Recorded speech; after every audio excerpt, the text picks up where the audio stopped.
Asyhadu anna Muhammadan abduhu wa rasuluh wa habibuhu wa khatamun nabiyyin wal mab'uts rahmatan lil alamin. Allahumma salli ala habibina wa syafiina wa maulana Abil Qasim al-Mustafa Muhammad. Allahumma salli ala Muhammad wa ali Muhammad.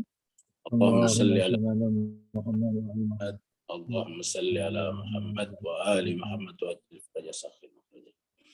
Bapak Ibu yang saya berbahagia, kita bersyukur bersua kembali dalam keadaan sehat walafiat. Dan pertemuan kita malam ini adalah dalam rangka belajar irfan. Irfan satu asal kata dengan arafah. Arafah ya'rifu menjadi ma'rifah kepada Allah. Awaluddin ma'rifatullah, dan irfan adalah di antara pelajaran yang penting untuk mengenal Allah Subhanahu wa taala. Pada pertemuan-pertemuan kita yang lalu kita sudah berbicara tentang manusia sempurna, lalu kemudian terakhir kita bicara tentang tauhid. Karena tidak mungkin akan ada manusia sempurna tanpa nilai-nilai tauhid pada dirinya. Jadi sebut manusia sempurna itu apabila masuk, mendekat, menyatu dengan yang maha sempurna. Jadi yang namanya manusia sempurna adalah orang yang egonya, manusia yang egonya telah fana, hilang, sehingga kemudian yang ada hanya Allah saja. Itulah sebabnya tidak mungkin ada manusia sempurna tanpa tauhid.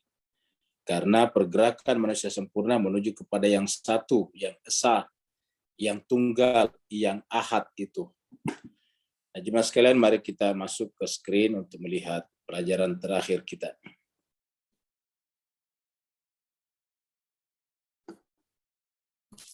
Jadi terakhir kita sampai nih tanggal 22 Januari terakhir kita ketemu kalau tidak salah. Bukan ini terakhir, ini kita lihat nih. Jadi terakhir itu sekitar 29 Januari ya. Pertemuan sebelumnya kita tidak ada karena kita libur.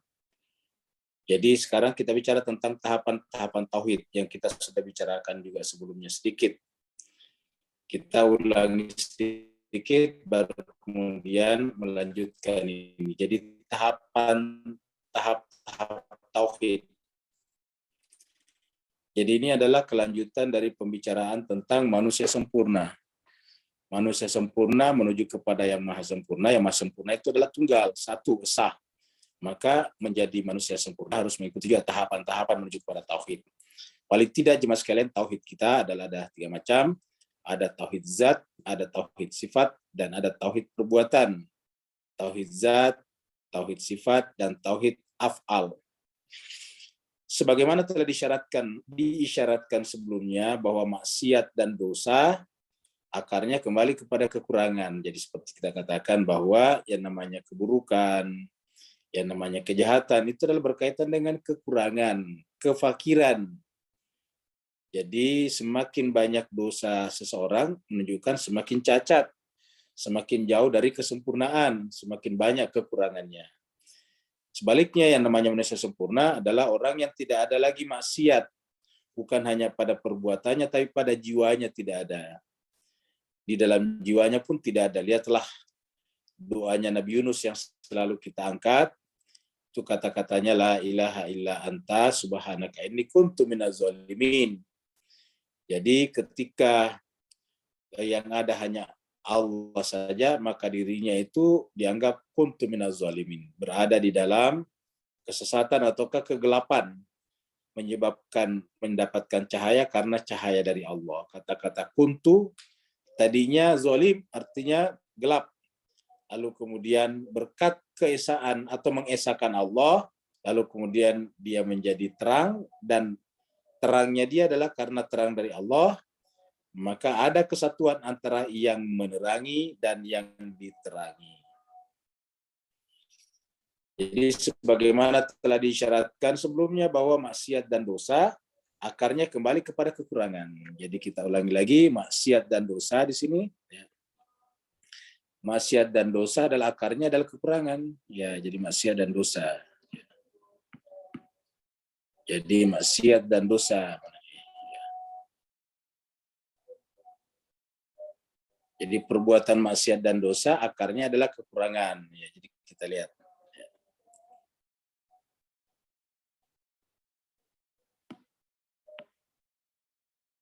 Ini salah nih ya.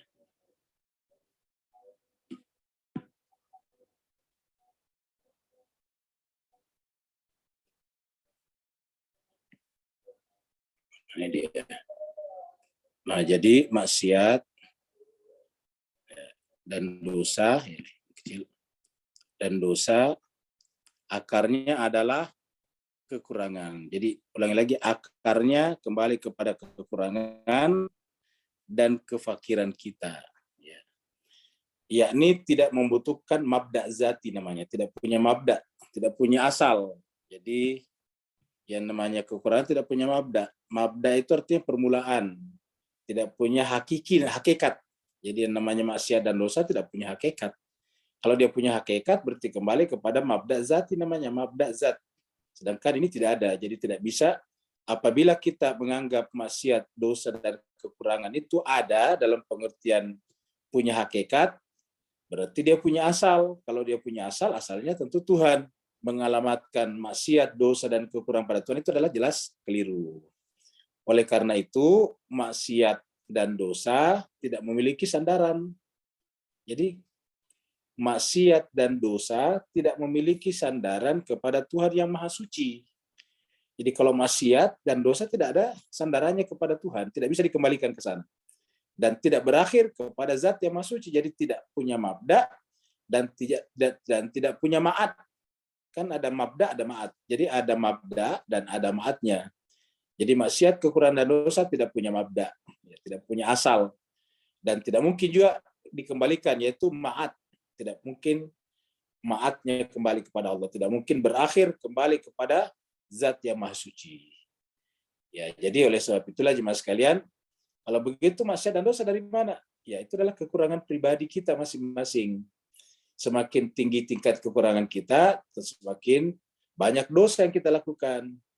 Semakin banyak kekurangan jiwa kita, semakin banyak maksiat yang kita lakukan. Nah, pertanyaannya bagaimana kita menyempurnakan jiwa kita? Ya, kita tidak mampu menyempurnakannya. Caranya sederhana, yaitu mendekat kepada yang Maha Sempurna. Sama misalnya dengan tubuh kita, tidak bisa kita terangi. Tubuh kita itu kalau berada dalam kegelapan, tidak bisa kita terangi. Tubuh kita tidak bisa menyala. Lalu bagaimana caranya membuat tubuh kita yang tadinya gelap jadi terang? Sederhana, mendekat kepada sumber cahaya. Jadi itu aja caranya. Itulah sebabnya kita harus bikin pengakuan bahwa kita ini gelap dan Tuhan itu terang. Hanya itu yang dimaksud dalam kata-kata Nabi Yunus, la ilaha illa anta subhanak. Kata subhanak itu kamu Tuhan Maha terang, Maha suci.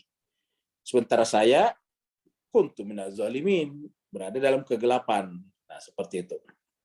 Oleh karena itu, maksiat dan dosa tidak memiliki sandaran kepada Tuhan yang Maha Suci dan tidak juga berakhir kepada zat yang Maha Suci tersebut. Tidak punya mabda dan tidak punya ma'at. Jadi kalau ma'at itu tempat kembali, ma'at maksudnya, berakhir ya. Ini adalah mabda, ini adalah ma'at. Jadi tidak punya ma'at. Ya. Tidak punya ma'at. Ya.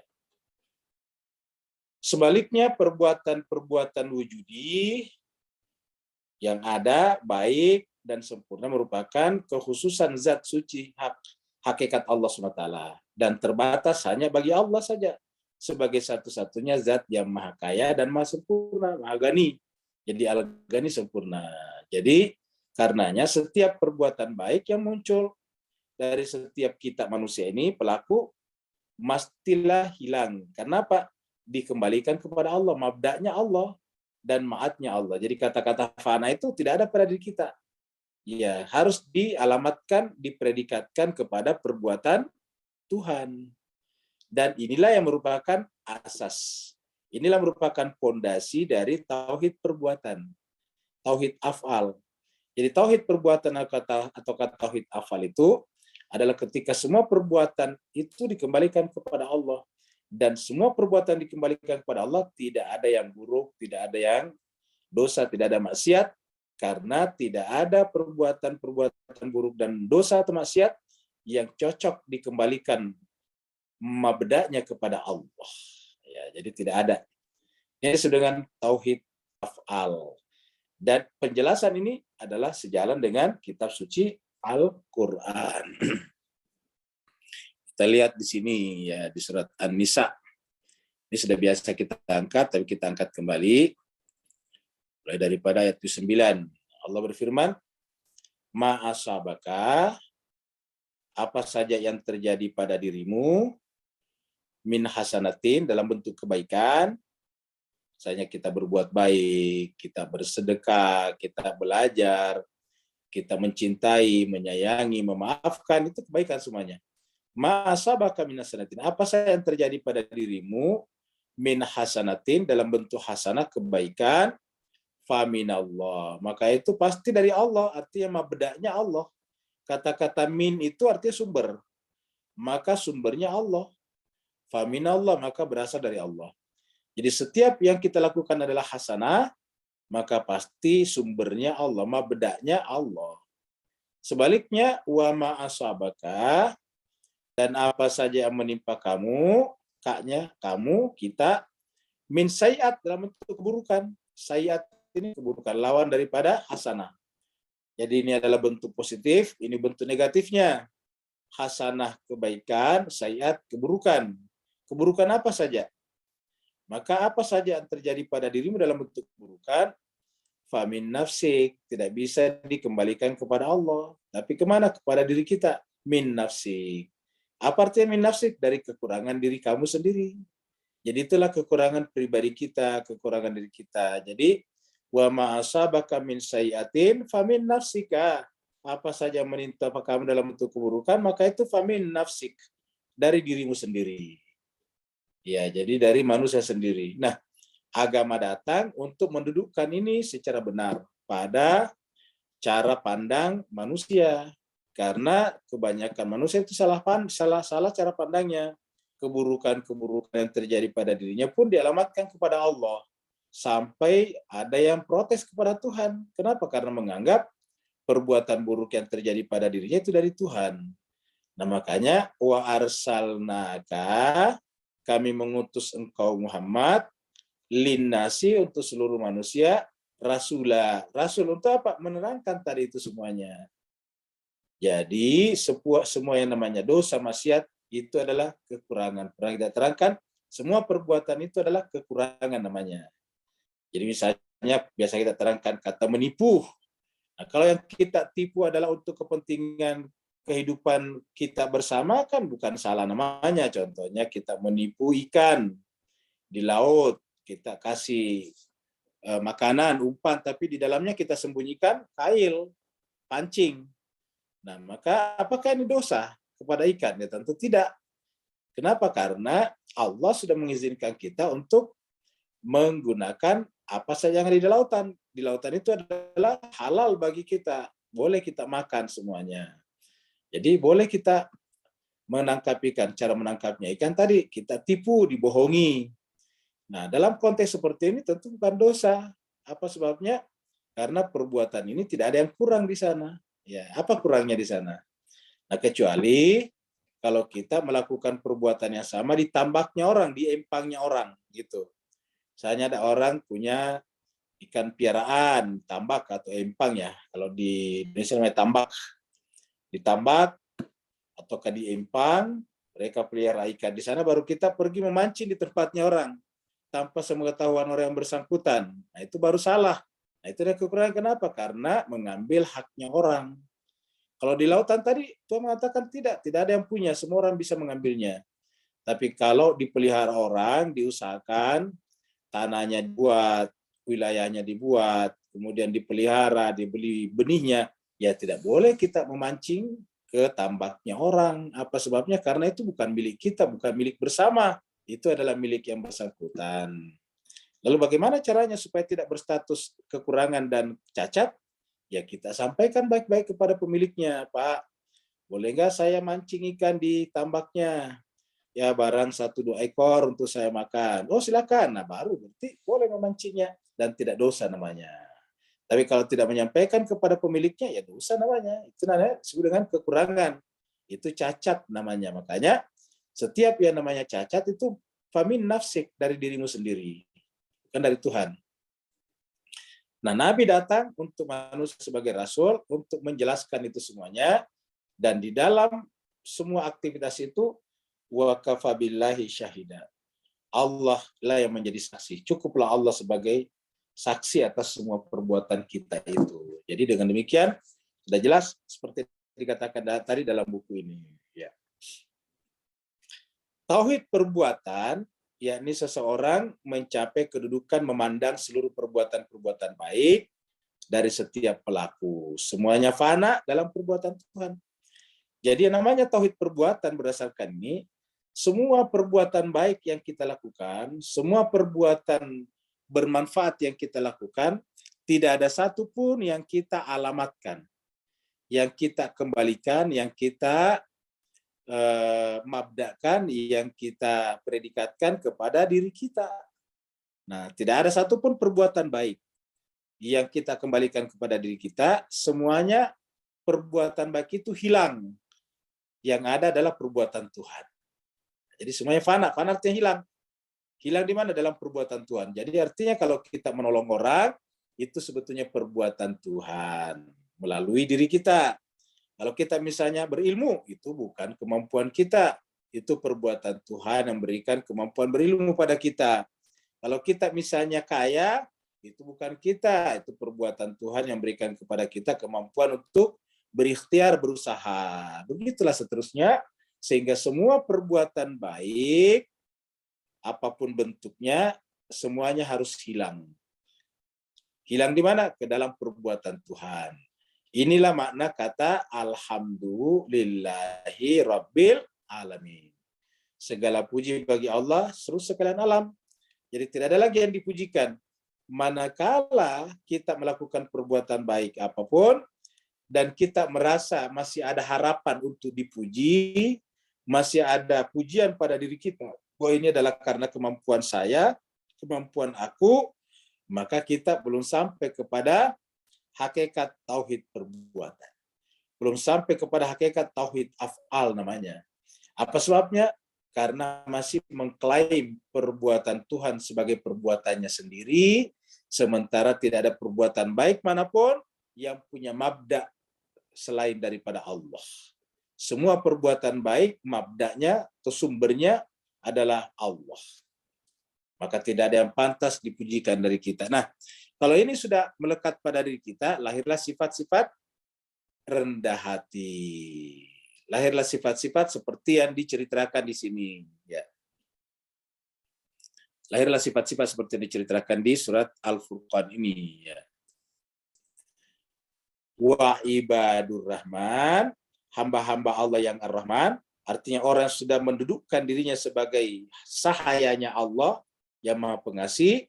Ciri-cirinya ialah alladzina, yaitu orang-orang yang yamshuna, berjalan di muka bumi, yamshuna al-ardi, yamshuna itu berjalan alal ardi, di muka bumi. Berjalan bisa dalam pengertian bepergian, bisa dalam pengertian beraktivitas, dengan segala macam apa yang ada pada dirinya, mulai daripada bajunya, sepatunya, parfumnya, kemudian keterpeliharaan diri dan kesehatannya, kemudian ilmunya dan sebagainya. Kesehatannya itu sebetulnya bukan dari dirinya, sehingga yang bersangkutan itu adalah haunan. Yamshuna alal ardi haunan. Ketika berjalan di muka bumi, haunan. Kata-kata haunan itu merasa tidak punya apa-apa. Haunan ini secara bahasa bisa diartikan hina.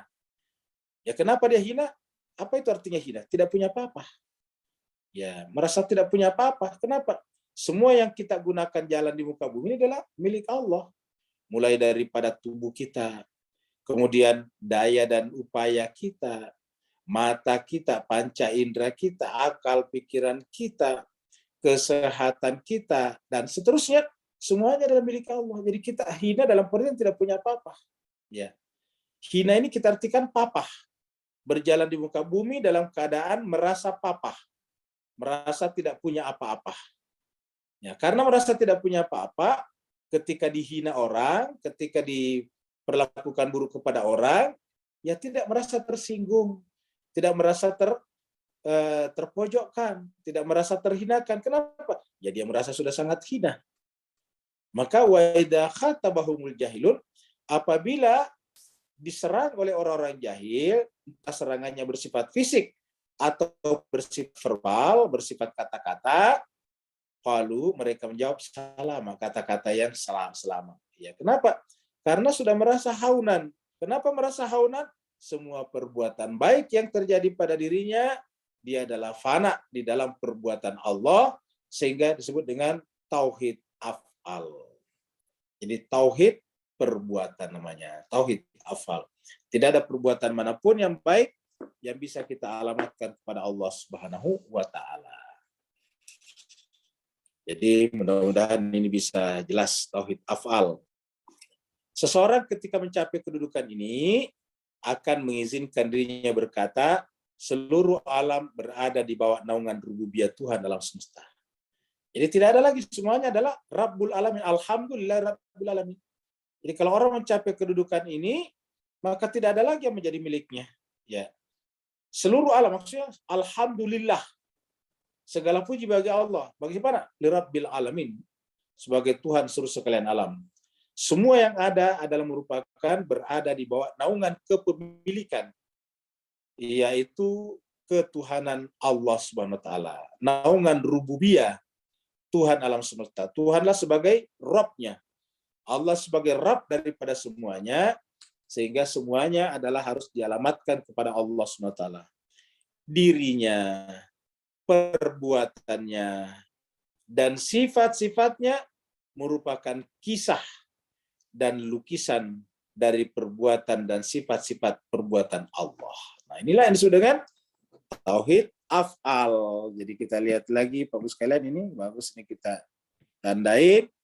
Jadi dirinya, ya, perbuatannya, diri yang saya katakan tadi seperti tubuh kita, kesehatan kita, perbuatannya, sifat-sifatnya, sifat-sifat kita seperti suka menolong, menyayangi, memaafkan, mengasihi, itu adalah sifat-sifat semuanya dari Allah. Semuanya itu merupakan kisah, narasi, ya. Merupakan kisah atau narasi dan lukisan, ataukah bayangan, gambaran, refleksi dari perbuatan dan sifat-sifat perbuatan Tuhan. Merupakan lukisan dari perbuatan dan sifat-sifat Allah Subhanahu wa taala. Jadi, ini yang disebut dengan perbuatan, tauhid af'al ini. Inilah yang disebut dengan tauhid af'al. Dia menyaksikan maujud-maujudnya beserta sifat perbuatan mereka juga seperti demikian. Jadi bukan hanya perbuatan diri kita sendiri, tapi semua yang lain. Kita menyaksikan seluruh maujud-maujud. Kalau bahasa kita yang tadi, semua kuiditas. Yang lainnya, beserta sifat yang melekat padanya, dan perbuatan seperti tadi pohon, perbuatannya pohon misalnya tumbuh, kemudian berbunga dan berbuah, itu kan perbuatannya pohon. Semuanya itu adalah merupakan perbuatan Tuhan. Merupakan perbuatan Allah SWT. Mereka juga dianggap sebagai sifat-sifat dan perbuatan Tuhan. Ya. Oleh karena itu, ketika dia melihat perbuatannya fana dalam perbuatan Tuhan, dan menyaksikan perbuatan pelaku-pelaku lainnya juga fana dalam perbuatan Tuhan, niscaya dia tidak akan bersandar kepada dirinya dan tidak juga bersandar kepada orang lain.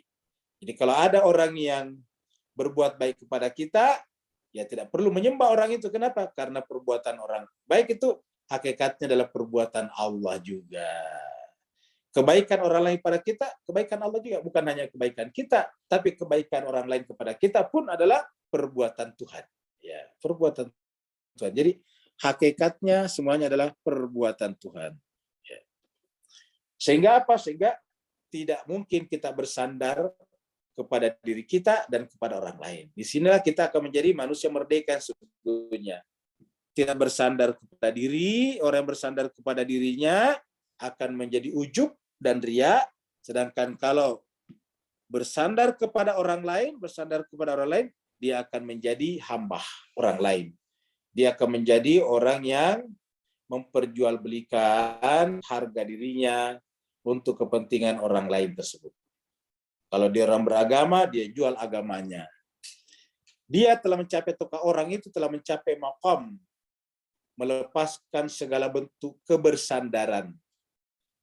Jadi telah mencapai derajat melepaskan segala bentuk kebersandaran. Ketika kita melepaskan segala bentuk kebersandaran kepada diri kita dan kepada apapun dan kepada siapapun, itulah hakikat kemerdekaan. Namanya muharrar. Muharrar itu adalah orang yang merdeka. Jadi dia telah mencapai maqam melepaskan segala bentuk kesandaran, bahkan atau hatta kepada dirinya sendiri, dan melihat tidak ada sama sekali sandaran kecuali bersandar kepada Allah Subhanahu wa taala. Dia telah melepaskan dirinya dari kekurangan ini. Jadi dia telah melepaskan dirinya, apa namanya kekurangan di sini? Bersandar kepada diri dan orang lain selain daripada Allah. Dan telah mencapai tingkatan hanya benar-benar bersandar kepada Allah Subhanahu wa taala. Disinilah muncul pahaman kata-kata ma ramaita iz ramaita. Kamu tidak melempar pada saat engkau melempar, tetapi walakinallaha rama, tetapi Allah lah yang melempar. Inilah yang disebut dengan muharrar, berlepas diri dari kebaikan apapun, karena sebuah kebaikan adalah hanya milik Allah, seperti yang ada dalam surat Ali Imran ini ya. Surat Ali Imran. Kita lihat ayatnya 36 ya. 35 ya. Idz qalat imra'atu Imranah. Jadi ini ceritanya istrinya Imran ketika hamil. Maka dia kemudian berkata, ketika qalat berkata imra'atu Imranah, istrinya Imran. Kalau versi bahasa Melayu Bu Imran. Imra'atu Imran itu bukan ibunya Imran tapi Bu Imran, istrinya Imran. Apa kata dia? Rabbi wahai Tuhanku, ini sesungguhnya aku. Nadartu menadarkan, meniatkan. Laka kepada kamu, ma fi batni, apa saja yang ada di dalam perutku. Jadi saya meniatkan apa yang ada dalam perutku. Kan dia hamil ceritanya nih. Jadi istrinya Imran, Imratu Imran ini hamil. Pada saat dia hamil, berkatalah, melaporlah kepada Tuhannya, Rabbi wahai Tuhanku, inni nadartu laka, aku menadarkan kepadamu, ma fi batni, apa yang ada dalam perutku ini, ataukah apa yang ada dalam kandunganku ini. Untuk apa? Muharraran. Ini tadi muharrar. Ya, kalau muharrar di sini nih terjemahnya kerajaan menjadi hamba yang berkhidmat. Ya, maksudnya di situ berkhidmat hanya kepada Allah. Jadi kata-kata muharrar itu sudah terlepas dari pemikiran bahwa ada perbuatan baik yang dilakukannya. Ada perbuatan baik yang dilakukan orang lain. Itu namanya muharrar. Jadi kalau sudah berlepas, merdeka dari perbuatan-perbuatan baik yang dialamatkan kepada dirinya dan kepada orang lain, bahkan kepada alam semesta, melainkan semuanya dikembalikan kepada Allah, mabdanya Allah, maka barulah itu menjadi muharrar. Muharrar artinya apa? Merdeka. Ya, terbebas. Sudah tidak bersandar lagi kepada dirinya, tidak lagi bersandar kepada orang lain, tidak pula bersandar kepada alam semesta. Lalu kemana dia bersandar? Kepada Allah. Semua perbuatan pada dirinya, pada orang lain yang baik, dan alam semesta itu adalah hakikatnya perbuatan Allah SWT. Nah, ketika itu sudah terjadi, orang itu namanya muharrar. Ya. Dan itulah yang diniatkan oleh istrinya Imran pada saat dia hamil. Supaya anak yang dikandungnya nanti itu tidak terikat oleh apapun juga. Dan ternyata benar, walaupun nanti anaknya adalah perempuan, nah Maryam ternyata benar adanya. Maryam itu sudah tidak bersandar kepada apapun, tidak bersandar pada dirinya, kepada orang lain, bahkan kepada semesta. Sehingga apa yang terjadi kemudian? Allah menitipkan kekasihnya, ruhnya kepadanya. Disebut dengan ruhullah. Ruh Allah yaitu Isa alaihi salatu wassalam.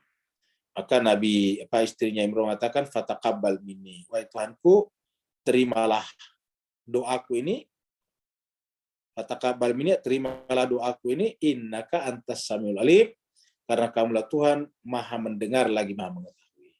Nah, jadi jemaah sekalian, ya berarti yang diminta adalah muharrar, adalah orang yang merdeka secara hakiki. Sudah terlepas dari menggantungkan perbuatan baiknya dan perbuatan baik orang lain kepada selain Allah Subhanahu wa taala. Jadi begitu. Dia telah mencapai derajat, mencapai tadi maqam, melepaskan segala bentuk sandaran. Tidak ada lagi. Ya. Dia telah melepaskan dirinya dari kekurangan ini, yaitu bersandar kepada selain Allah, dan telah mencapai tingkatan hanya, ingat, hanya atau cuma bersandar semata-mata kepada Allah saja. Tidak lagi bersandar kepada yang lain. Nah, inilah hakikat tauhid af'al. Nah, jadi kita pindah ke sini. Ini tadi yang kita bahas sudah ya, tahapan-tahapan tauhid. Ini tadi kita sudah sampai di sini nih. Ya. Hanya bersandar kepada Allah SWT. Nah, kita selanjutnya. Ketika telah lewat dari tauhid perbuatan, jadi sudah melewati tauhid perbuatan, jadi ketika kita telah melewati tauhid perbuatan, yakni fananya, jadi fana artinya hilang. Fananya seluruh perbuatan kita yang baik dan perbuatan orang lain yang baik ke dalam perbuatan Tuhan. Ya. Jadi fananya seluruh perbuatan kita dan perbuatan orang lain, bahkan perbuatan semesta ke dalam perbuatan Tuhan. Kalau itu sudah terjadi, maka seseorang sudah sampai pada tauhid sifat. Ya. Jadi setelah melewati ini, jadi setelah kita lewati tauhid perbuatan, ya berarti kita hakikatnya sampai kepada masuk lagi kepada tauhid sifat. Tauhid perbuatan itu yang paling luar, tauhid af'al namanya, tauhid asma. Sedangkan di dalam ada tauhid sifat, di dalam tauhid sifat ada tauhid zat. Nah, begitu tingkatannya Bapak Ibu sekalian. Jadi seseorang akan sampai pada tauhid sifat, jadi lebih dalam lagi. Yakni fananya sifat-sifat kita semuanya pada sifat Tuhan. Jadi semua sifat-sifat yang melekat pada diri kita, kan perbuatan itu sebelum jadi perbuatan sifat dulu. Jadi perbuatan itu kan eksternal, keluar. Perbuatan itu adalah yang dilakukan oleh tubuh kita, entah dengan bicara, entah dengan perbuatan. Nah, itu namanya af'al, perbuatan. Nah, perbuatan-perbuatan ini kan akarnya, rootnya pada sifat. Nah, begitu. Tidak ada perbuatan baik kalau tidak ada sifat baik. Ya. Tidak ada kata-kata baik kalau tidak ada sifat-sifat baik. Nah, apabila lewat daripada tauhid perbuatan, tauhid af'al, yaitu semuanya kembali kepada perbuatan Tuhan, tidak ada lagi yang teralamatkan kepada perbuatan kita atau orang lain, maka orang yang seperti itu sampai pada apa yang disebut dengan tauhid sifat. Ya, jadi setelah melewati tauhid perbuatan, ini tauhid perbuatan, kemudian sampailah kepada tauhid sifat ini. Tauhid sifat. Yaitu fananya sifat pada sifat Tuhan. Fananya sifat pada sifat Tuhan, tidak lagi sifat. Ya, sifat itu melekat di mana? Pada fitrah. Inilah makna kata-kata fitrat Allah alladzi fataran nas 'alaiha. Fitrah Allah, dengan fitrah itulah Allah menciptakan fitrah manusia. Atau di tempat lain dikatakan sibghat Allah wa man ahsanu minallahi sibghah. Celupan Allah lah merupakan celupan hakiki, tidak ada lagi celupan selain daripada celupan Allah. Sibghat Allah wa man ahsanu minallahi sibghah. Atau dalam surat Ar-Rum, fitrat Allah alladzi fataran nasa 'alaiha. Seseorang ketika dia belum sampai pada penyaksian sifatnya, jadi kalau sudah sampai pada penyaksian sifat, semua sifat-sifat yang kita saksikan adalah sifat Allah. Nah, apabila kita belum sampai pada penyaksian sifatnya, dan sifat-sifat mawjud-mawjud lainnya, belum sampai pada tingkat fana dalam sifat-sifat Tuhan, maka pada hakikatnya dia orang itu belum mencapai derajat muwahhid. Apa itu muwahhid? Orang yang bertauhid. Jadi apabila belum mencapai derajat itu, berarti kita belum sampai kepada derajat muwahhid, hakiki. Ya. Orang yang bertauhid secara hakiki. Ya. Kenapa? Karena masih mengalamatkan perbuatan, masih mengalamatkan sifat kepada selain Allah Subhanahu wa taala.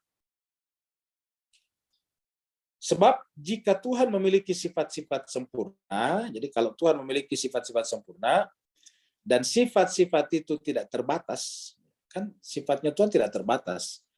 Karena Allah sendiri kan tidak terbatas zatnya. Allah itu ciri-cirinya adalah tak terbatas, unlimited. Dia adalah tidak punya akhir. Ya, dia adalah awal dan akhir. Jadi dia meliputi segala sesuatunya. Dia awalu, dia akhir, dia zahir, dia batin. Artinya ketika kita berpikir tentang awal, dialah yang di awalnya. Kalau kita berpikir yang paling akhir, dialah yang paling akhir. Kalau kita berpikir tentang apa yang nampak yang zahir, hakikatnya dialah yang nampak di zahir itu. Kalau kita berpikir tentang yang non materi, yang batin, dia juga yang nampak di alam batin itu. Ya. Jadi Tuhan memiliki sifat-sifat sempurna, dan sifat-sifat sempurna Tuhan itu tidak terbatas. Tidak ada tempat bagi sifat lainnya di samping sifat. Jadi ingat, tidak ada tempat bagi sifat lainnya di samping sifat tak terbatasnya Allah tersebut. Jadi walaupun sifat itu terbatas, tidak bisa punya tempat dalam sifat yang tak terbatas. Jadi tidak ada sama sekali, tidak ada tempat bagi sifat lainnya di dalam sifat Tuhan yang tak terbatas itu. Jika Tuhan memiliki ilmu, dan ilmu itu tidak terbatas, maka tidak bisa dikatakan di samping ilmu tak terbatas Tuhan, terdapat ilmu-ilmu wajib lainnya. Kendati pun ilmu itu adalah terbatas, tidak bisa. Karena begitu kita katakan ilmunya Tuhan tidak terbatas, maka tidak ada ilmu yang ada kecuali adalah merupakan liputan daripada ilmu Tuhan. Jadi ilmu manusia tentang apapun juga, tentang biologi, tentang sosiologi, tentang antropologi, tentang ekonomi, apa saja, semuanya itu sebetulnya adalah bagian tak terpisahkan dari ilmunya Tuhan. Jadi semuanya adalah ilmunya Tuhan. Tidak ada satupun ilmu-ilmu yang ada berada di luar wilayah jangkauan tak terbatasnya ilmunya Allah. Nah, jadi kalau begitu sudah benar kata malaikat, subhanaka la ilma lana illa ma 'allamtana. Maha suci Engkau ya Allah. Subhanak, maha suci Engkau ya Allah. La ilma lana, kami tidak punya ilmu. Illa ma 'allamtana, kecuali yang kamu ajarkan kepada kami. Jadi subhanak la ilma lana illa ma 'allamtana. Maha suci Engkau ya Allah, tidak ada satupun ilmu yang kami miliki kecuali adalah ma 'allamtana, yang kamu ajarkan kepada kami. Karena tidak ada satu ilmu pun juga yang berada di luar wilayah ilmunya Tuhan. Kalau ada ilmu yang berada di luar wilayah ilmunya Tuhan, kan berarti ada mabda ilmu yang lain. Ketika ada mabda ilmu yang lain, ada sumber ilmu yang lain, ada source ilmu yang lain, berarti artinya apa? Berarti ada dua Tuhan, ada sumber lain karena ada Tuhan lain. Nah, maka ilmu-ilmu apapun yang kita miliki, maka pada dasarnya adalah ilmunya Allah Subhanahu wa taala. Jadi jika Tuhan memiliki ilmu dan ilmu itu tidak terbatas, maka tidak bisa dikatakan di samping ilmunya Tuhan terbatas itu masih terdapat ilmu-ilmu lain. Semua ilmu-ilmu itu adalah merupakan ilmunya Allah. Ya. Pemikiran yang memandang ilmu Tuhan tidak terbatas, ya, jadi kan berkaitan sifat berarti ilmu. Pemikiran yang memandang ilmu Tuhan itu tidak terbatas, dan ilmu maujud lainnya terbatas. Jadi ingat, pemikiran yang memandang ilmu Tuhan tidak terbatas, dan ilmu maujud lainnya terbatas, atau ilmu Tuhan mandiri dan ilmu maujud lainnya itu adalah bil ghaib, selain daripadanya, bergantung kepada yang lain, adalah suatu pemikiran yang tidak benar. Kenapa? Artinya bahwa dua ada sumber ilmu. Walaupun ilmu yang seperti ilmu ekonomi itu dianggap sebagai terbatas. Tetapi walaupun kita anggap terbatas, selama kita menganggap tidak tercakup oleh ilmunya Tuhan, berarti kan ada dua jenis ilmu. Ya, ada dua jenis sumber. Nah, kan berarti kita menyebut ada dua mabda. Dan dua mabda berarti kan ada dua Tuhan. Dan artinya tidak bertauhid secara sifat. Tauhid sifatnya tidak selesai. Ya, jadi harusnya setelah tauhid af'al tadi masuk ke dalam tauhid sifat. Tauhid sifat selesai, baru masuk nanti kepada tauhid zat. Ya. Jadi oleh sebab itulah adalah suatu pemikiran yang tidak benar kalau berpikir ada ilmu-ilmu lain yang berada di luar wilayah jangkauan ilmu Allah. Sebab jika terdapat suatu ilmu yang berhadap-hadapan, artinya tidak sama dengan ilmu Tuhan, meskipun ilmu yang kita anggap ilmu yang bukan dari Tuhan itu terbatas, pada hakikatnya telah membatasi ilmunya Tuhan. Ya, membatasi ilmunya Tuhan. Kenapa? Karena misalnya contohnya gini, ya. Contohnya gini ya. Jadi ini adalah katakanlah ini adalah ilmu Tuhan yang tidak terbatas ya. Itu yang tidak terbatas. Bagusnya kita pakai yang titik-titik ya. Jadi katakanlah ini adalah ilmunya Tuhan yang tidak terbatas. Pakai titik-titik ya. Lalu kemudian di luar sana ada ilmu ya. Ada di sini ilmu terbatas ini. Tidak pakai titik-titik, berarti kita anggap terbatas ya. Dan di sini juga ada terbatas juga. Sini juga ada ya. Nah, kemudian ini ada, ini ada, ini ada. Kemudian dia berada di luar ini. Kan berarti adalah ada ilmu yang tidak masuk dalam ilmunya Tuhan. Kan berarti kalau ini bukan ilmunya Tuhan, kan berarti punya sumber yang lain. Berarti ini punya mabda sendiri. Ini punya mabdanya sendiri, punya mabdanya sendiri, punya mabda. Mabda itu sumber. Nah, kalau setiap ilmu yang bukan wilayahnya Tuhan kita anggap berdiri sendiri, berarti punya Tuhannya sendiri, sumbernya sendiri, punya Tuhannya sendiri, punya Tuhannya sendiri. Misalnya ilmu biologi berdiri sendiri, ilmu ekonomi berdiri sendiri, ilmu antropologi berdiri sendiri. Akhirnya apa? Ilmu-ilmu itu punya Tuhannya sendiri. Punya mabda, punya sumbernya. Dan kita menyaksikan adanya dualitas. Dan pemikiran seperti ini adalah keliru besar. Ya, itu adalah fatal, salah. Jadi semua ilmu-ilmu ini ada di dalam wilayah ilmunya Tuhan. Ya, semuanya ada di dalam sini. Ya. Ilmu apapun dia berada di dalam sini. Walaupun kita pakai lingkaran-lingkaran yang kelihatannya terbatas. Ya kelihatannya terbatas. Ilmu biologi terbatas pada tumbuh-tumbuhan atau kayak yang hidup. Ilmu antropologi berkaitan dengan budaya manusia dan seterusnya. Tetapi semuanya berada di dalam wilayah ketidakterbatasan Tuhan. Sehingga semuanya sebetulnya adalah ilmu Tuhan, Tuhan yang terbatas. Kita mempelajarinya secara terbatas. Karena waktu kita terbatas, kita batasi seperti ini. Tapi apapun jenis-jenis pengetahuan yang kita ketahui, harus berada di dalam semua wilayah ilmunya Tuhan. Seperti kata malaikat, Subhanaka la ilma lana illa ma 'allamtana.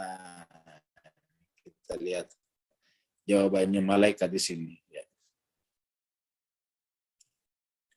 Ini surat 2. Ini internetnya tidak jalan ya. Ya, mohon maaf tidak bisa jalan. Katakan subhanaka, maksudnya engkau ya Allah. Ya. Dan di sini bisa, ya ini adalah surat Al-Baqarah. Ya. Ayatnya 31 atau 32. Ya, surat 30 berikutnya ya. Ini dia. Qalu, malaikat berkata, ini dia. Ya. Qalu, mereka berkata, subhanak, maksudnya engkau ya Allah. La ilma lana. Kami tidak punya ilmu.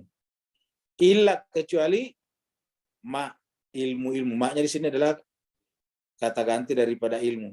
Ma kecuali ilmu. Alam tanah yang kamu ajarkan kepada kami. Jadi subhanak maksudnya ke Allah, la ilma lana. Kami tidak punya ilmu. Illa kecuali ma alam tanah yang kamu ajarkan kepada kami.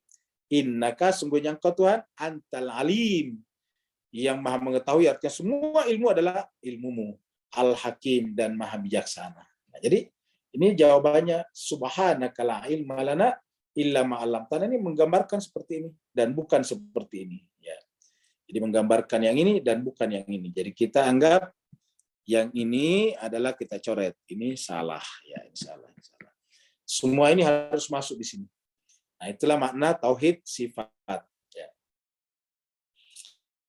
Jadi kita ulangi lagi, pemikiran yang memandang ilmu Tuhan tidak terbatas, jadi ilmu Tuhan tidak terbatas, dan ilmu maujud-maujud lainnya seperti ilmu fisika tadi, biologi, terbatas, atau ilmu Tuhan mandiri dan ilmu yang lainnya itu adalah tidak mandiri, adalah suatu pemikiran yang tidak benar apabila kita menganggap ilmu-ilmu itu di luar daripada ilmunya Tuhan. Sebab jika terdapat suatu ilmu selain daripada ilmunya Tuhan, yang disebut dengan istilah di sini berhadapan dengan ilmunya Tuhan, meskipun ilmu yang kita anggap bukan ilmunya Tuhan itu adalah terbatas, pada hakikatnya telah membatasi ilmunya Tuhan. Ya, jadi ya ilmunya Tuhan dibatasi, ada yang tidak terjangkau, dibatasi. Ya. Padahal jika suatu ilmu tidak terbatas, maka dengan sendirinya tidak menyisakan ruang sama sekali bagi keberadaan ilmu lainnya. Itulah yang benar. Jadi inilah proposisi atau pernyataan yang benar. Pernyataan yang benar adalah jika suatu ilmu tidak terbatas, maka dengan sendirinya tidak menyisakan lagi ruang sama sekali bagi keberadaan ilmu-ilmu lainnya. Jadi jika suatu ilmu tidak terbatas dan ilmunya Tuhan tidak terbatas, maka dengan sendirinya tidak menyisakan ruang, tidak menyisakan tempat, wilayah sama sekali sesedikit apapun bagi keberadaan ilmu lain yang berada di luar ruang tersebut. Kalau kita mengatakan ada, itu adalah pernyataan yang salah, yang fatal.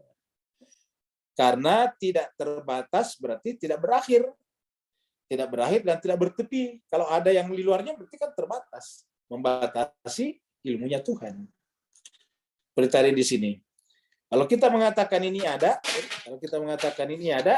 berarti membatasi ilmu Tuhan sampai di sini saja. Kenapa? Dia tidak menjangkau ini di luar. Jadi begitu kita percaya ada ilmu di luar wilayah jangkauan Tuhan, berarti secara logika, secara akal, mantik, kita telah membatasi ilmunya Tuhan sampai di sini saja. Ada yang tidak terjangkau di sini. Dan itu adalah mustahil. Karena definisi tak terbatas, artinya tidak ada yang tak terjangkau olehnya. Itu Pak Budi. Jadi oleh karena itu, ketika sifat Tuhan dilihat tidak terbatas, seluruh sifat-sifat mesti juga disaksikan fana. Ya, jadi kalau kita sudah berpendapat bahwa sifat-sifat Tuhan itu tidak terbatas, maka berarti seluruh sifat-sifat apapun yang lain, yang baik tentunya, karena yang tidak baik tidak punya sumber, itu harus dianggap fana, hilang juga di dalam sifat-sifat Tuhan. Jadi ketika sifat-sifat yang baik apapun hilang fana ke dalam sifat-sifat Tuhan, sehingga tidak ada lagi yang tersisa kecuali sifatnya Tuhan, maka itulah yang disebut dengan tauhid sifat. Ini adalah fananya sifat-sifat dalam sifat Tuhan yang disebut dengan tauhid sifat. Ya. Jadi ini adalah fananya sifat-sifat dalam sifat Tuhan yang disebut dengan disebut dengan tauhid sifat. Jadi inilah disebut dengan tauhid sifat. Nah, jadi Bapak sekalian kita sudah dapat dua ya. Pertama tadi adalah sifat tauhid perbuatan, tauhid af'al. Ya.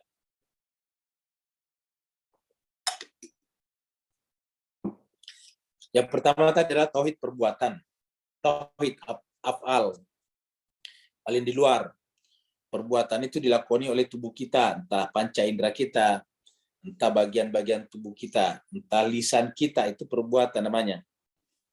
Semua perbuatan-perbuatan baik itu pasti ada akarnya di dalam diri kita, namanya sifat. Ya. Ada akarnya dalam sifat. Nah, kalau semua sifat-sifat baik yang ada pada diri kita atau pada orang lain atau pada alam semesta, kita juga anggap sumbernya adalah mabda'nya adalah Allah, kan berarti terjadilah tadi sifat af'al karena tidak ada perbuatan baik manapun yang boleh dialamatkan kepada diri kita dan orang lain. Lalu kemudian perbuatan ada sifatnya dan semua sifat juga tidak ada sifat baik yang bisa dialamatkan kepada selain Allah, maka terjadilah tauhid af'al dan tauhid sifat. Inilah yang disebut dengan tauhid sifat. Ya. Jadi kita sudah dapatkan dua, tauhid af'al perbuatan, tauhid sifat. Jadi selama kita masih memuji perbuatan kita, memuji-muji perbuatan orang lain, maka pada dasarnya itu kita belum sampai kepada tauhid af'al. Ya. Kalau kita masih menganggap masih ada manusia yang memiliki sifat-sifat baik yang tidak bergantung atau tidak terliputi oleh sifat Tuhan, maka berarti kita belum sampai kepada tauhid sifat. Ketika seseorang dalam tingkatan sifat telah muwahhid, nah tadi muwahhid namanya berarti bertauhid. Ya.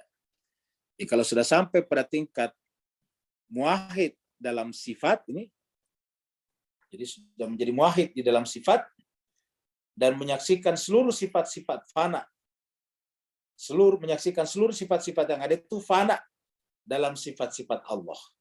Jadi lagi-lagi menyaksikan seluruh sifat-sifat yang ada itu fana, artinya hilang dalam sifat-sifat Allah SWT. Maka dia akan beranjak menuju tahap yang lebih tinggi, yaitu tauhid zat. Ya, jadi setelah kita lolos dari sifat tauhid af'al, kita akan masuk pada tauhid sifat. Kenapa? Karena setiap af'al perbuatan ada rootnya. Rootnya itu adalah sifat. Nah, kalau kita bukan hanya mengalamatkan perbuatan kepada Allah, tetapi juga sifat, semua kita alamatkan kepada Allah, maka kita baru boleh masuk kepada tauhid yang lebih dalam, namanya tauhid zat. Ya, jadi barulah kita bisa masuk ke dalam tingkatan yang lebih tinggi, namanya tauhid zat. Ya. Dalam tahapan tauhid zat ini, dia maksudnya kita, orang itu telah mencapai batinnya alam dan batinnya agama. Jadi kalau kita sudah masuk kepada tauhid zat, ya zat, ingat zat itu adalah hakikat, zat itu adalah sederhana, basit, dan basitnya benar-benar hakikat basit. Karena basit secara indrawi, hakikatnya tidak basit. Basit secara akal juga hakikatnya tidak basit. Basitnya, zatnya Allah adalah basit dalam pengertian hakiki. Jadi basitul hakikah. Ya. Basitnya adalah basit yang hakikat. Ya, jadi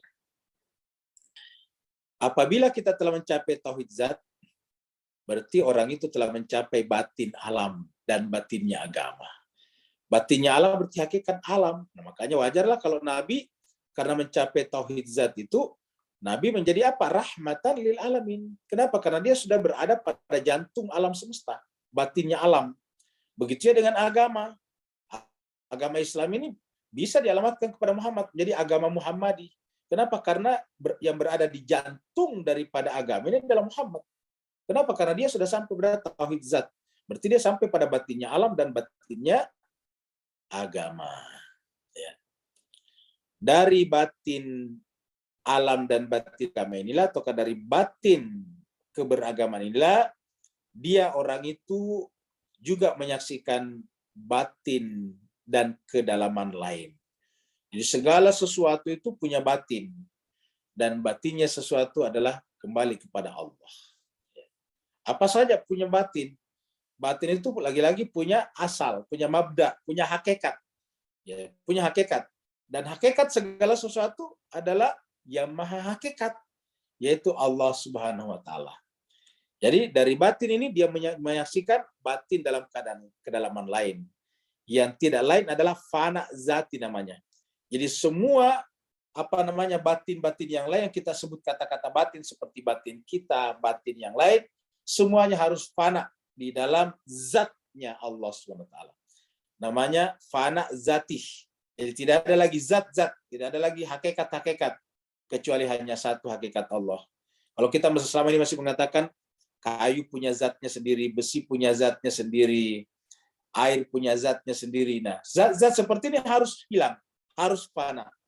Apa sebabnya? Semuanya itu kembali kepada zat yang hakiki, zat yang tunggal, yaitu zat dari segala zat, sumber dari segala sumber, yaitu zat yang disebut tadi dengan basitul haqiqah. Ya. Dia menyaksikan tidak ada satupun zat yang mandiri. Tidak ada lagi zat yang berdiri sendiri. Tidak ada yang zat yang lepas. Dan tidak satupun eksistensi yang terpisah. Jadi tidak ada satupun zat yang berdiri sendiri. Tidak ada lagi zat yang bereksistensi sendiri. Zat itu tidak bisa eksis dengan sendirinya. Semua yang kita sebut zat-zat itu adalah merupakan bayangan-bayangan saja dari zat di atas segala zat.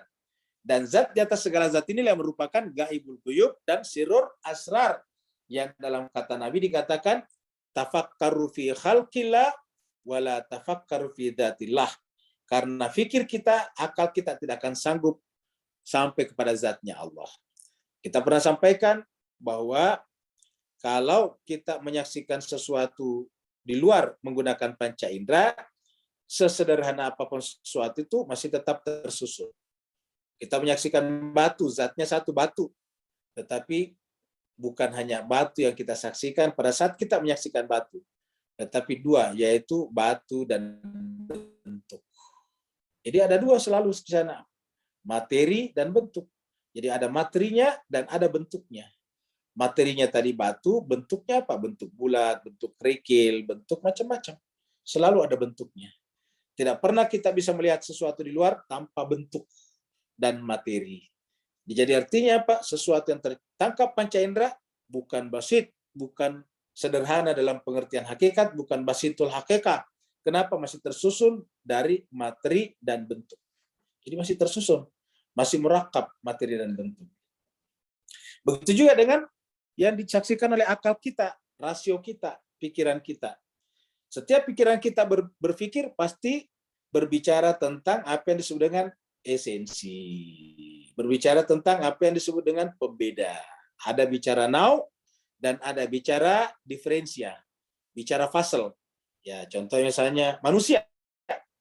Begitu kita tanya akal pikiran kita, "Wah, akal apa itu manusia?" Akal mengatakan manusia ialah hewan yang berpikir. Nah, hewan yang berpikir. Hewan itu apa? Rumpun. Manusia itu rumpunnya hewan. Berpikir pembeda dari hewan-hewan yang lain. Fasel namanya. Jadi kambing juga hewan, onta juga hewan, gajah juga hewan. Tapi apa bedanya dengan manusia? Yaitu berpikir. Ya, jadi berpikirnya itulah. Berpikir ini tidak ada pada gajah, tidak ada pada kambing, tidak ada pada kuda. Berpikir hanya ada secara eksklusif. Hanya ada secara spesifik pada manusia. Jadi pembeda pertama dan utama manusia dengan hewan-hewan yang lain adalah berpikir. Kenapa manusia masuk dalam rumpun hewan? Karena disebut dengan hewan itu adalah bergerak-gerak, berpindah-pindah tempat, makan dan minum, begitu. Jadi manusia bergerak-gerak, pindah-pindah tempat, makan dan minum. Hewan-hewan juga berketurunan, manusia juga berketurunan. Jadi dari sisi itu manusia sama dengan hewan-hewan yang lain. Bedanya apa? Berpikir. Jadi apa itu manusia? Kalau kita tanya akal, akal mengatakan manusia ialah hewan yang berpikir. Nah, berarti artinya apa? Masih terdiri dari dua, hewan dan berpikir. Jadi belum basit yang sesungguhnya, belum basitul hakikah. Ya. Belum basit yang sesungguhnya. Nah, kapankah kita sampai kepada basit yang sesungguhnya? Pada zat Tuhan. Makanya tidak terjangkau oleh panca indera dan tidak terjangkau oleh akal. Jadi, masuk akal kalau tidak terjangkau oleh akal, ingat. Kalau zatnya Allah tidak terjangkau akal, masuk akal. Ya, apa sebabnya? Karena akal sendiri hanya bisa memikirkan sesuatu yang terdiri daripada dua, murakab, yaitu nau dan fasal. Ya. Kalau tidak terdiri daripada rumpun dan pembeda, tidak bisa. Ya. Nah, jadi Bapak Ibu yang berbahagia, maka semuanya harus fana dalam zatnya Allah Subhanahu wa taala. Namanya fana zati. Ya. Jadi dia menyaksikan tidak ada satupun zat yang mandiri, tidak ada satupun eksistensi yang berdiri sendiri dan terpisah. Dia melihat serta menyaksikan seluruh zat dan eksistensi fana dalam zat dan eksistensi murni. Jadi harusnya ini zatnya besar ini dalam zat ya, ini dalam zat ya. Fana dalam zat dan eksistensi murni. Jadi E-nya juga E besar ini ya. Ya. Jadi dia melihat, artinya orang itu melihat ini muwahhid zati ya, kan ada tadi muwahhid af'al, muwahhid sifat, dan terakhir sekarang adalah muwahhid zat. Maka dia melihat semua sifat, semua zat maksudnya, dan semua eksistensi itu adalah fana, hilang. Hilang kemana? Ke dalam zat dan eksistensi murni Allah Subhanahu wa taala. Sebab jika eksistensi Tuhan adalah eksistensi yang tidak terbatas, maka niscaya tidak ada lagi asumsi, tidak ada lagi yang bisa, tidak ada lagi tempat bahwa terdapat eksistensi lain, terdapat wujud-wujud lain yang berhadapan ataukah selain dengan eksistensi tak terbatasnya Allah tersebut. Ya, termasuk eksistensi tersebut yang tidak terbatas ataupun terbatas. Jadi apabila kita menganggap ada eksistensi selain daripada eksistensi Allah, pertama membatasi eksistensi Allah, wujud Allah, dan yang kedua berarti ada dua sumber eksistensi, ada dua mabda namanya. Nah, maka jemaah sekalian ketika menganggap eksistensi itu adalah zat sejati yang tidak bisa dijangkau oleh akal pikiran kita karena tidak mempunyai nau dan tidak mempunyai fasal, maka inilah yang disebut dengan tauhid zat. Ya, tauhid zat. Jadi sampai kepada tauhid zat ini sangat penting berbicara tentang wujud. Ya, wajibul wujud. Wujud itu bersifat tunggal, tetapi sifatnya bergradasi. Itu saja. Ya. Nah, jadi Bapak Ibu yang sangat berbahagia, inilah pemahaman kita dengan tiga tauhid tadinya. Jadi kita lihat, kita sudah paham tauhid yang disebut dengan tauhid perbuatan, tauhid af'al. Ya. Jadi kita singkatkan di sini. Ya. Jadi di sini tadi adalah ada ya, tauhid. Ya. Pertama tadi adalah tauhid perbuatan. Ya. Perbuatan ataukah af'al. Ya. Yang kedua adalah tauhid sifat. Ini tauhid sifat. Ya. Yang ketiga adalah tauhid zat. Ya, tauhid zat. Ya, ataukah tauhid eksistensi tadi yang ada. Nah, jemaah sekalian, inilah tiga tingkatan. Kita pertama berhadapan dengan perbuatan-perbuatan. Misalnya daun-daun jatuh, hujan turun dari langit, matahari memancarkan cahaya, itu kan perbuatan semuanya. Perbuatan matahari, perbuatan daun-daun. Termasuk perbuatan manusia. Perbuatan manusia, baik kita ataupun orang lain. Semua perbuatan-perbuatan itu tidak ada satupun yang berhak dialamatkan kepada benda-benda. Tidak dialamatkan kepada matahari, tidak dialamatkan kepada kita perbuatannya, kepada orang lain juga, karena hakikatnya tidak ada satupun perbuatan yang di luar jangkauan perbuatan Allah Subhanahu wa taala, sehingga hakikat segala perbuatan adalah perbuatan Tuhan. Namanya tauhid af'al. Ya. Nah, kalau kita sudah sampai tauhid af'al, kira-kira apa yang Bapak saksikan? Kalau menyaksikan misalnya menyaksikan misalnya pohon-pohon bergerak karena ditiup angin. Menyaksikan ombak berkejar-kejaran di pantai, berkejar-kejaran di laut, dan kemudian menghempaskan dirinya di pantai. Apa yang kita saksikan? Yaitu Allah, perbuatan Allah. Tauhid perbuatan. Tidak ada lagi yang kita saksikan. Kita menyaksikan bayi menangis pada saat keluar dari perut ibunya, mengiak, ya. Maka itu adalah perbuatan Allah. Coba kita lihat. Tidak ada lagi sama sekali perbuatan yang bisa dialamatkan bukan kepada Allah Subhanahu wa taala. Bahkan kalau kita lihat sakitnya kita, itu kan perbuatan juga. Adakah perbuatan yang bisa dialamatkan kepada Allah selain Allah? Tidak ada. Ya. Jadi itu adalah semua perbuatan-perbuatan itu adalah perbuatan Allah. Kau kenapa sakit? Sakit kan istilah, yaitu ada ketidakseimbangan pada diri kita di mana virus mendominasi diri kita, kita sakit COVID misalnya. Seperti mana misalnya kalau tikus mendominasi di rumah, ya pasti nggak enak, menjijikkan. Jadi begitulah juga pada tubuh kita. Jadi tauhid perbuatan. Nah, setelah kita selesai di perbuatan, setiap perbuatan kan punya sumbernya pada sifat. Jadi rootnya, akar daripada perbuatan adalah sifat. Nah, ternyata semua sifat-sifat yang ada pada diri kita dan pada orang lain ataupun sifat yang ada pada benda-benda, kan ada sifatnya benda seperti kayu keras, air lembek, itu kan sifat. Nah, semua sifat-sifat itu adalah pada dasarnya adalah sifat Allah. Sifat-sifat Allah. Tidak ada satupun sifat yang kita bisa alamatkan kepada di luar sifat Allah. Kalau kita sampai pada tingkat seluruh sifat harus fana ke dalam sifatnya Allah, sampailah kita kepada tauhid sifat. Ya. Sifat-sifat ini juga adalah namanya sifat. Ada pemilik sifat. Ya, kan kalau ada sifat, ada yang disifati.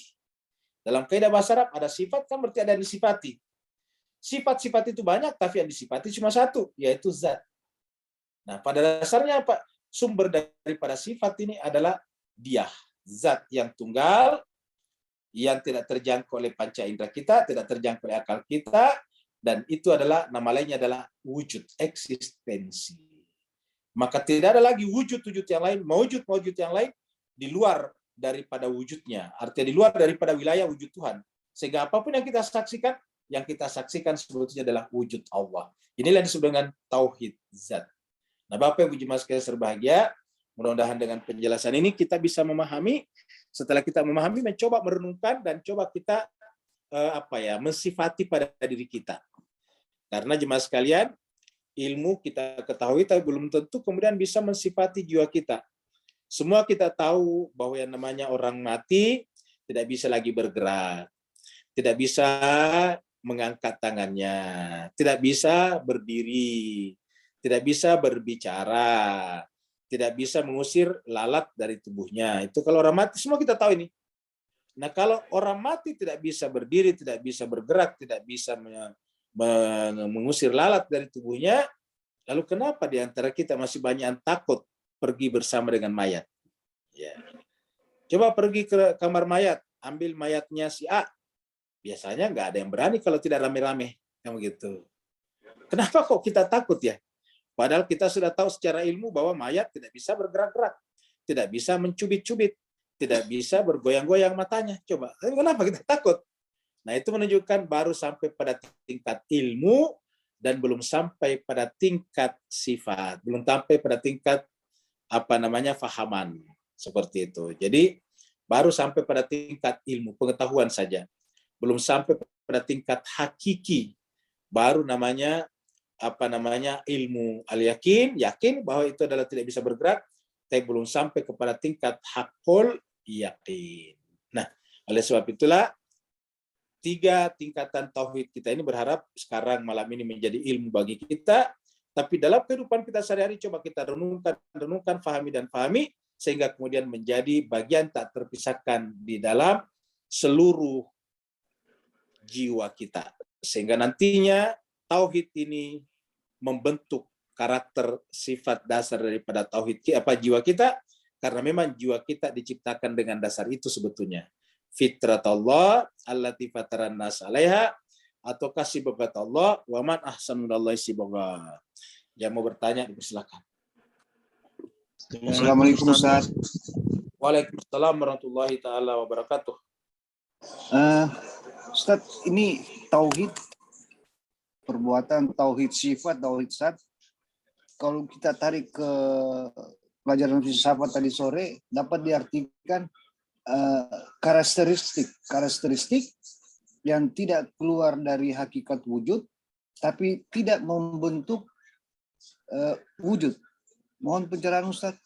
Baik, terima kasih. Jadi tauhid ini bisa kita artikan seperti itu. Tauhid itu adalah sifat. Tauhid itu adalah ma'rifah, pengetahuan yang berprinsip atau yang berkeyakinan bahwa tidak ada apapun juga, tidak ada sumber, tidak ada hakikat selain daripada Allah Subhanahu wa taala. Sehingga semuanya harus hilang. Semuanya harus fana. Ke dalam apa? Ke dalam wujud tunggalnya Tuhan. Jadi sebenarnya yang dikatakan tadi itu wujudnya Tuhan.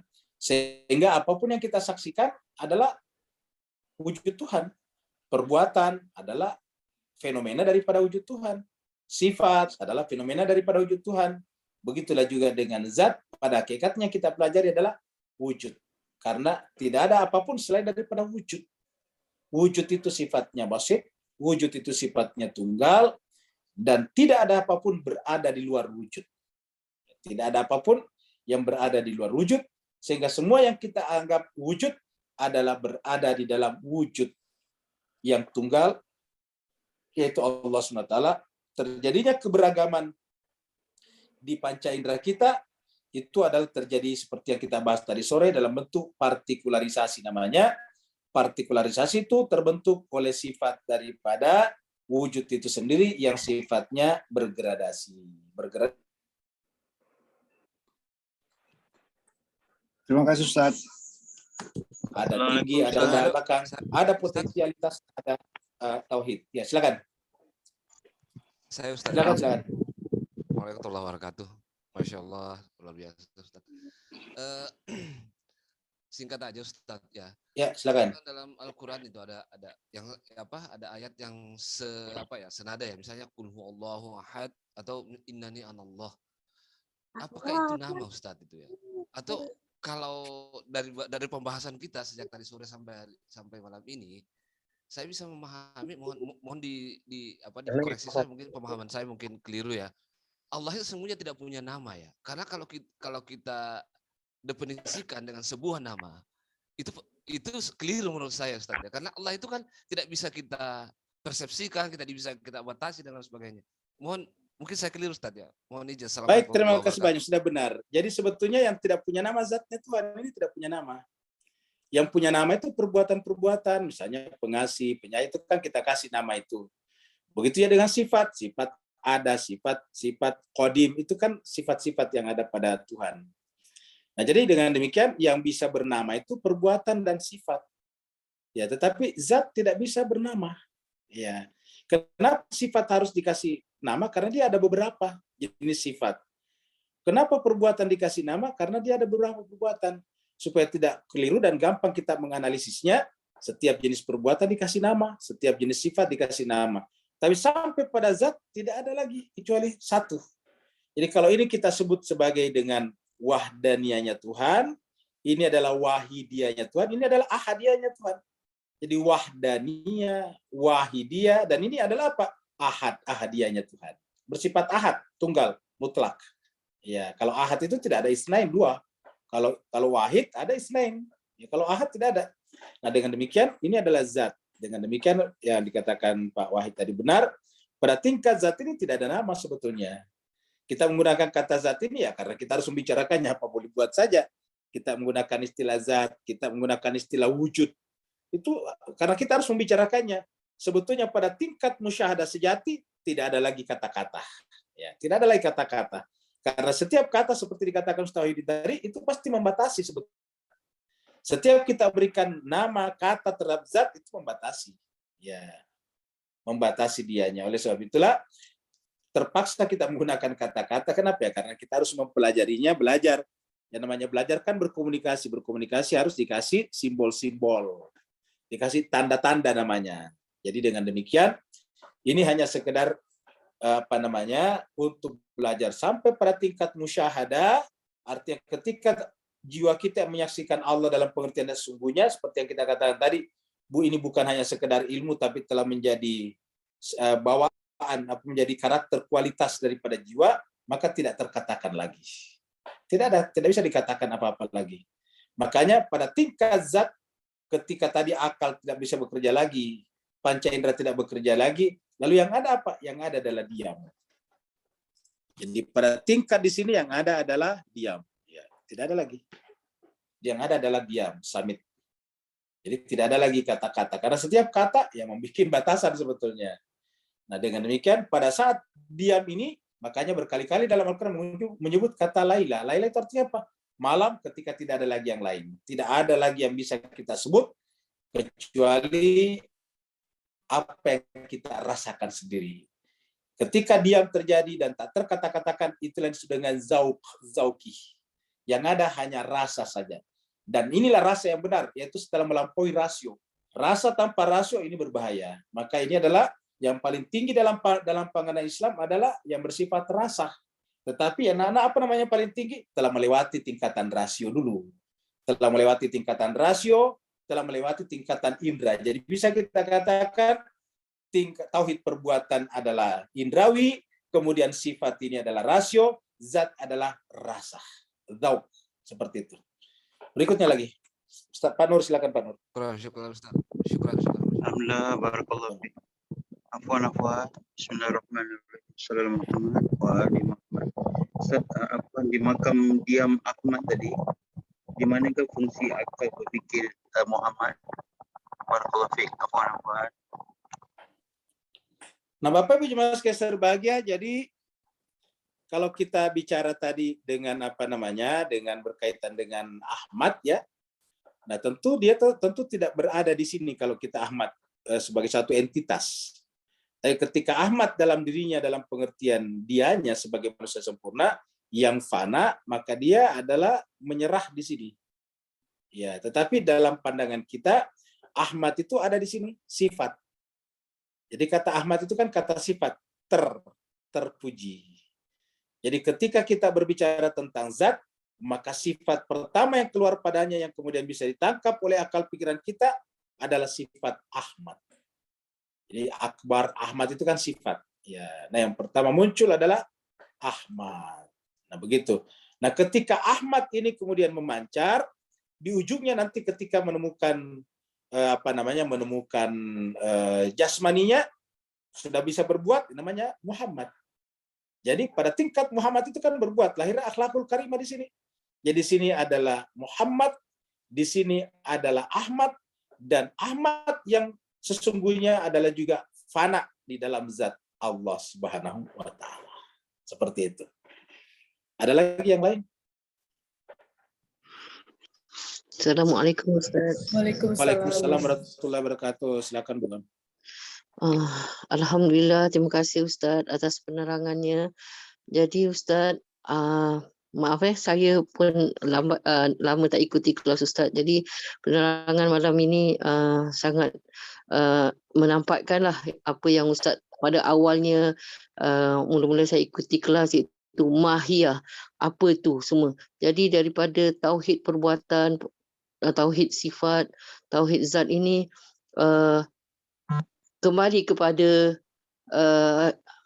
mahiyah tu ada. Apa tu? Maksudnya Allah tu, Tuhan tu ada je lah. Jadi maknanya yang kita nampak ni di luar ini yang macam tu Ustaz kata semuanya mengambil bentuk dan apa tu? Sesuatu yang ada nama mengambil bentuk. Misalnya kita lihat rumah cantik gitu kan, macam melihat orang sifatnya baik, jadi semuanya akan fana, akan hilang. Jadi yang ada itulah ada Allah. Jadi maknanya kembali kepada yang satu tu. Yang mungkin Ustaz nak terangkanlah, tauhid perbuatan dia akan naik kepada tauhid sifat dan akan naik kepada tauhid zat, iaitu akhirnya kita akan diam, kita hanya merasa. Jadi dalam keadaan yang dianjurkan kita melakukan solat dianjurkan sangatlah. Kenapa kita melakukan solat tahajud di waktu malam, untuk merasakan kegelapan itu, bahawa kita mencari cahayanya Allah di dalam kegelapan. Saya pun tak dapatlah nak mengatakan sesuatu apa yang Ustaz sedang terangkan, tapi saya dapat merasakan apa yang sedang Ustaz nak menerangkan pada kita tentang ilmu tauhid tu. Mungkin Ustaz boleh betulkan kalau ada yang saya silap. Itu je Ustaz. Baik, terima kasih banyak Bukam. Jadi ini benar. Jadi Bukam mengingatkan kita tentang salat tahajud, ini bagus sekali. Jadi kita buka surat 17 dulu di sini ya. Kita buka surat 17 ya. Ini ya surat 17. Ini kok tidak mau terbuka sekarang ya ini ya. Nah, kita kembali ke surat ini aja pakai ini ya. Ini adalah surat 17. Ya, ayatnya 79. Jadi 79 ya. Nah, jadi Allah mengatakan wa minal laili, dan di waktu malam atau di sebagian malam. Jadi menggunakan kata malam ini.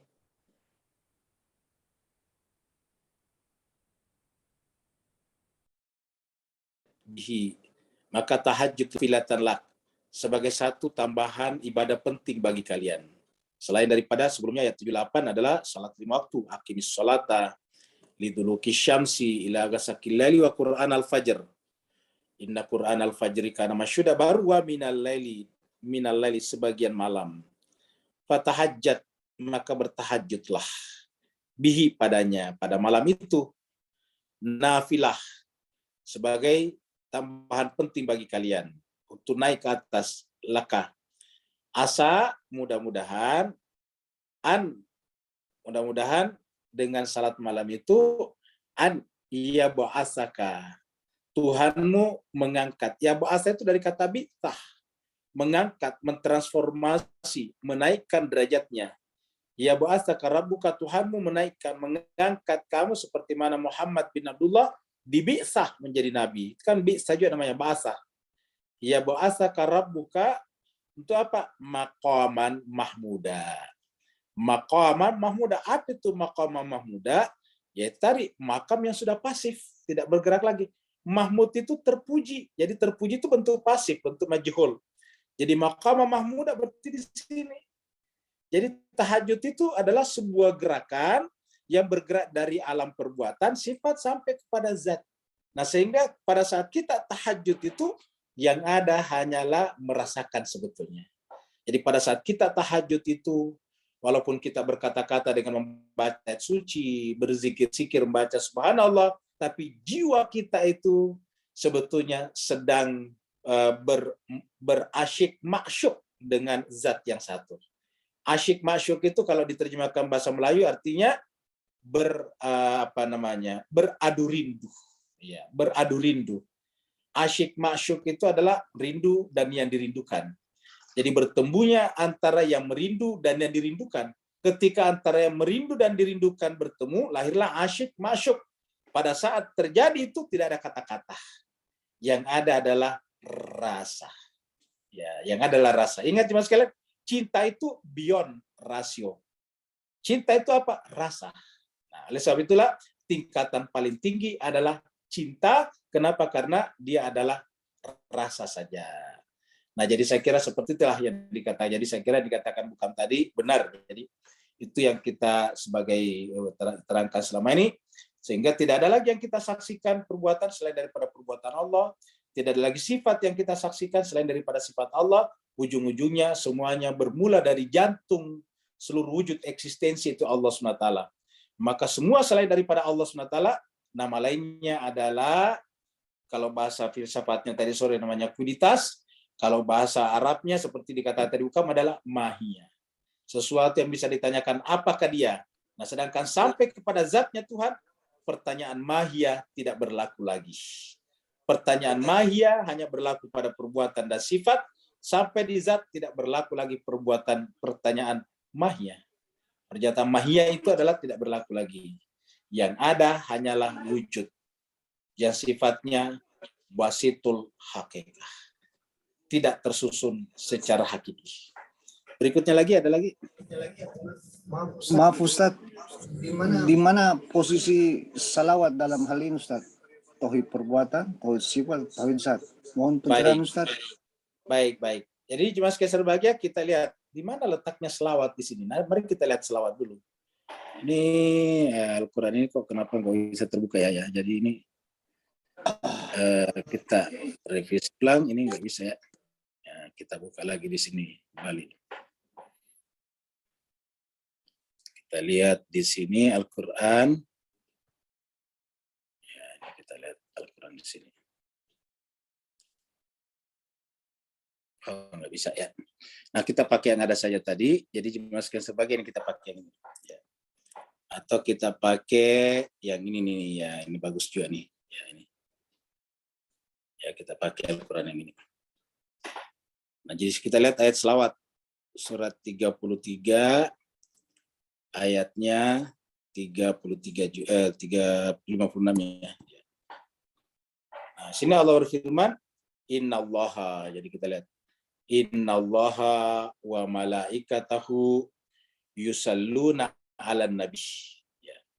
Ya ala nabi. Atau kalau lebih besar lagi kita pakai yang ini. Ya, kita pakai yang ini nih. Ya, ini dia. Ya, ini adalah surat yang kita bahas di Tadabbur. Ya, kita surat 33 ayatnya 56. Ya, kita lihat ayat 56. Biar gede, kalau ini adalah gede ini. Ya. Besar kalau ini. Nah, coba sekalian kita lihat di sini ayat 56 tadi. Ya. Supaya jelas ayat selawat. Ya. Jadi innallaha. Jadi innallaha. Innallah sungguhnya Allah wa malaikatahu dan malaikat-malaikat yusalluna. Kata yusalluna itu bermakna pertama paling dangkal, maknanya adalah berhubungan. Bahan yang paling dalam adalah menyatu. Ya. Jadi sungguhnya Allah dan malaikat-malaikatnya. Allah adalah zat tadi, malaikat-malaikatnya itu adalah berada di luar zatnya. Allah Subhanahu wa taala yusalluna, menyatu, bersambung, tak terpisahkan, ala nabi, atas nabi. Ingat, atas nabi. Iya, makanya tidak disebut di sini Muhammad, tapi atas nabi. Jadi posisinya sebagai nabi. Apa itu nabi? Nabi itu adalah pembawa berita. Kapan dia bisa dapat berita? Wahyu. Apa itu wahyu? Hubungan intensif antara zat, ingat, antara zat dengan yang mendapatkan wahyu. Jadi zat itu langsung menyatu, luruh ke dalam diri sang nabi. Itu yang disebut dengan ala nabi. Tidak dikatakan yusalluna ala Muhammadin, tapi yusalluna ala nabi, sang nabi. Kenapa? Karena Allah yang memberikan posisinya sebagai penerima berita. Berita dari mana? Dari zat Allah SWT. Ala nabi. Ya. Baru kemudian, ya ayyuhalladzina amanu, wahai orang beriman, sallu alaihina. Karena kita tidak bisa mencapai derajat ini, ulangi lagi, kita tidak bisa mencapai derajat ini, maka bagaimana caranya kita mencapai derajat ini? Ya kita melalui Nabi. Ya, sallu alaihi, kepadanya. Kita kepada Nabi saja, jadi sallu alaihi. Berselawatlah kepada Nabi, sang Nabi. Kenapa? Karena kalau berselawat kepada sang Nabi, berarti kita masuk juga dalam diam. Dalam diam di sana ada Allah dan malaikat juga, menyatu tak terpisahkan. Ya. Jadi di dalam jiwa sang Nabi, di dalam diri sang Nabi, di sana ada Allah dan malaikat. Maka pada saat kita berselawat kepada Nabi, hakikatnya juga selawat kita kepada malaikat dan Allah. Ya, jadi ya ayyuhalladzina amanu sallu alaihi, baru kemudian sallimu taslima. Kata sallimu taslima bermakna berilah salam dengan salam yang sempurna, tapi bisa bermakna sallimu taslima. Berserah dirilah dengan penyerahan diri yang sempurna. Kepada siapa? Kepada sang Nabi. Karena penyerahan diri kepada sang Nabi, hakikatnya berserah diri kepada Allah Subhanahu wa taala. Sallimu taslima. Ya. Makanya ada kata-kata wala tamutunna illa wa antum muslimun, dari kata sallimu juga. Sallimu taslima. Ya, berserahlah dengan berserah diri secara sempurna, taslima. Jadi kalau kita mengucapkan salam kepada Nabi, bukan hanya salam kata-kata, tetapi sebetulnya kita meleburkan diri kita dalam Nabi, karena Nabi, antara Nabi dengan Tuhan itu adalah diam, dan karenanya wahyu itu tanpa kata-kata, maksudnya tidak kedengaran dari luar, tapi langsung tersimpan dalam jiwa Nabi. Maka pada saat kita menyatu dengan sang Nabi, kita juga berada dalam diam. Itulah sebabnya orang-orang yang masih berteriak kepada Nabi dianggap tidak menggunakan akalnya. Tidak menggunakan akalnya. Jadi kalau ada orang yang berteriak kepada Nabi tidak menggunakan akalnya, coba kita lihat di sini. Kita lihat di surat Al-Hujurat 49-nya. 49. Ada kata-kata di sini. Ya ayyuhal innal ladina, ini di atas dulu, ini kita lihat. Ya ayyuhalladzina amanu la tarfa'u aswatakum fawqa sawtan nabi. Janganlah engkau mengangkat suara kamu di atas suara Nabi. Kan berarti suara kita di bawah Nabi. Terliputi oleh suara Nabi. Sehingga suara kita tidak ada, yang ada hanya suara Nabi. Wala tajharu lahu, dan jangan pernah menggunakan kata-kata jahar kepadanya. Bil qaul. Seperti mana kalau kita berbicara sesama orang lain. Kajahri ba'dikum li ba'din. Karena kalau itu terjadi, antah bata amalukum, amal perbuatan sia-sia. Apa sebabnya? Ya berarti kita telah keluar dari wilayah diamnya Nabi. Innal ladzina yaghuddu aswata, orang-orang yang yaghuduna aswatahum inda Rasulillah, orang-orang yang menghilangkan, merendahkan suaranya di sisi Rasul, ulaika ladzina amtahanallahu qulubahum littaqwa. Itulah orang teruji hatinya menjadi orang yang bertakwa. Baru kemudian kata Allah di sini, innal ladzina, sungguhnya orang-orang yang yunadunaka, masih menggunakan suara kepada Nabi, berteriak kepada Nabi. Ini bahasa hakikat ya. Min waraihi hujurat, dari belakang hujurat. Aksaruhum la yaqilun, kebanyakan mereka tidak menggunakan akalnya. Jadi innal ladzina, sungguhnya orang-orang yang yunadunaka min warail hujurat. Artinya apa? Dia masih berada di belakang kamar, masih berada di belakang tirai. Min warail hujurat. Berarti artinya apa? Belum menyatu dengan hujrahnya Nabi. Hujurat itu bentuk jamak daripada hujrah, wilayah. tidak berada dalam wilayahnya Nabi, tidak berada di dalam ghurfahnya Nabi, hujrahnya Nabi. Ya, orang-orang itu berarti berada di luar. Orang seperti itu karena menjangkau Nabi dari luar, dia pasti berteriak.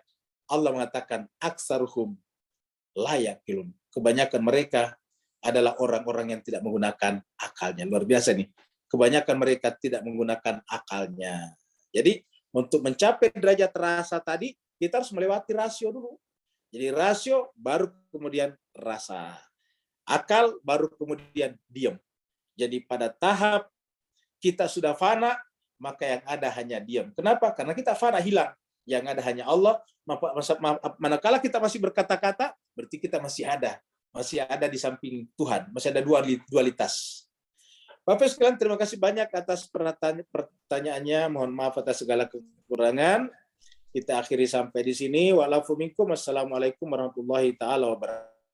Waalaikumsalam warahmatullahi wabarakatuh. Terima kasih Ustaz, terima kasih Bapak Ibu semuanya. Terima kasih Ustaz.